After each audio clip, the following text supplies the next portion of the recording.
GMRC 3, Quarter 1, Week 3. Paksa. Tungkulin ko sa aking tahanan. Magandang araw sa inyong lahat, mga bata. Tayo ngayon ay nasa unang markahan, ika-3 linggo ng ating aralin sa GMRC. Ang ating paksa ay tungkulin ko sa aking tahanan.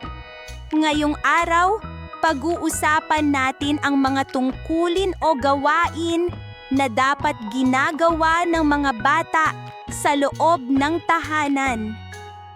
Mga layunin sa araling ito.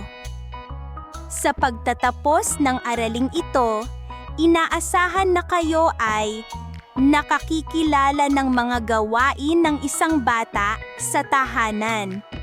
Natutukoy na ang mga sariling gampanin ng bata sa tahanan ay nakatutulong upang mahubog ang pagiging responsable sa kanilang gawain at kilos.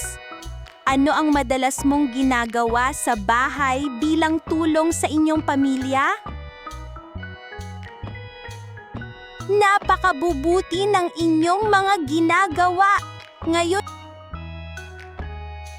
naman, pakinggan nating mabuti ang isang tula tungkol sa mga gawaing bahay.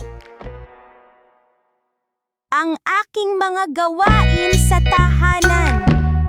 Sa aming tahanan, ako'y may mga tungkulin na dapat gampanan, kasaping butihin, magaant mabigat kusa kung gagawin. Tiwala at husay ay pananatilihin.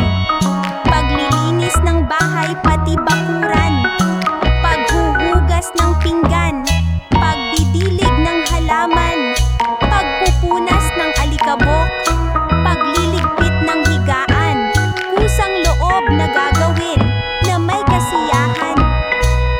Ano-ano ang mga gawaing binanggit sa tula na ginagawa ng isang bata sa tahanan? Napakagaling! May mga gawaing nabanggit gaya ng pagwawalis, paghuhugas ng pinggan, pagdidilig, at iba pa. Ngayon, may gusto ba kayong idagdag na ginagawa nyo rin sa bahay? Ang ating layunin ngayong araw ay makilala ang mga gawain ng isang bata sa tahanan. Maunawaan kung paanong ang mga gawaing ito ay nakatutulong upang tayo ay maging responsable. Bago tayo magpatuloy, kilalanin muna natin ang ilang mahahalagang salita. Kusang loob, ginagawa ng may sariling pagkukulang.